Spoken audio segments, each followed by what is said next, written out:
Hi friends आमी अनिमा welcome to my channel अनिमा रान्नाघर।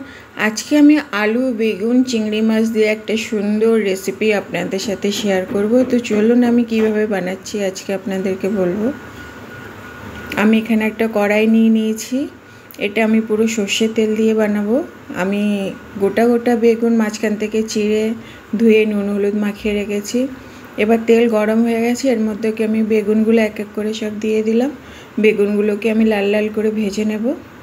देखुन एक पिठ भाजा हो गेছে, एबार आल्टी पाल्टी करे दिलाम।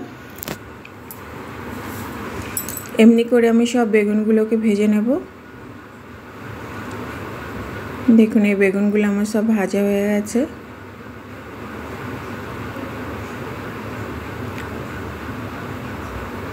এবার ওই কড়াইয়ের মধ্যে দিলাম দুটো শুকনো লঙ্কা আর দিলাম কালো জিরে।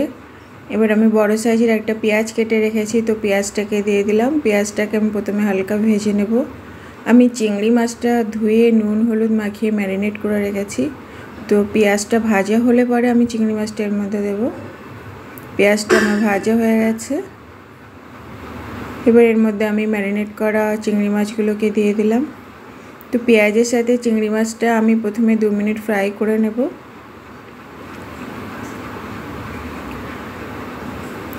আমি দুটো আলু পাতলা পাতলা করে কেটে রেখে দিয়েছি। চিংড়ি মাছটা আমার ভাজা হয়ে গেছে। এবার কেটে রাখা আলুটা দিয়ে দিলাম। এর মধ্যে দিলাম হলদি পাউডার আর দিলাম লবণ। লবণটা আপনারা স্বাদ অনুসারে দেবেন, যে যেমনি খান। আমি আদা আর কাঁচা লঙ্কার একটা পেস্ট করে রেখে দিয়েছি। আর দুটো মিডিয়াম সাইজের টমেটো আমি কেটে রেখে দিয়েছি। আলুটা আমার ভাজা হয়ে গেলে এর মধ্যে আমি টমেটোটা দিয়ে দেব। আলুটা আমার ভাজা হয়ে গেছে। এবার আমি কেটে রাখা টমেটোটা দিয়ে দিলাম। দিয়ে এটাকে আরও আমি নাড়াচাড়া করে দিলাম। এবার আদা আর কাঁচা লঙ্কার পেস্টটা এর মধ্যে আমি দিয়ে দিলাম। দিয়ে আরও আমি নাড়াচাড়া করে দিলাম। এবার এর মধ্যে আমি মশলাগুলো সব অ্যাড করব। হাফ চামচ জিরে গুঁড়ো দিলাম, হাফ চামচ ধনে গুঁড়ো, অল্প একটু গোলকি পাউডার, অল্প একটু শুকনো লঙ্কা গুঁড়ো আর দিলাম অল্প একটু রেড চিলি পাউডার। এবার মশলা দিয়ে আলু আর চিংড়ি মাছটা ভালো করে আমি কষাবো। কষানোটা দেখতে হবে যেন মশলার কাঁচা গন্ধ না থাকে, তো সেইভাবেই কষাতে হবে।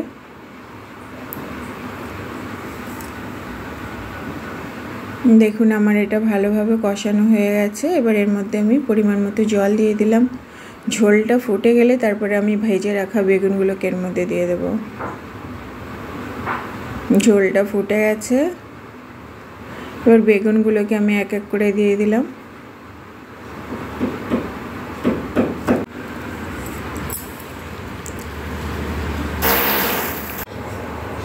এবার আমি ঢাকা দিয়ে দিলাম। 3 মিনিট পরে আমি খুলে দেখলাম বেগুনগুলো আমার সব বেগুন তো ভাজাই ছিল, অলরেডি সিদ্ধই হয়ে গেছে। আর আলুগুলো আমি দেখব সিদ্ধ হলো কিনা। আলুগুলোও সিদ্ধ হয়ে গেছে। বাস গ্রেভিটা একটু কম হলে তো চিংড়ি মাছ দিয়ে বেগুন দিয়ে আলু দিয়ে রেসিপি আমার ফুললি রেডি হয়ে যাবে। দেখুন গ্রেভিটা একটু কমে গেছে। তো আমার রেসিপিটা পুরো রেডি। উপর থেকে আমি ধনেপাতা দিয়ে দিলাম। তো বন্ধুরা আপনারাও একবার এইভাবে বানিয়ে খেয়ে দেখবেন বেগুন আলু চিংড়ি মাছ। তো আমার এই রেসিপিটা যদি ভালো লাগে তো একটা লাইক কমেন্ট শেয়ার সাবস্ক্রাইব অবশ্যই করবেন। তো চলো tata bye bye, have a nice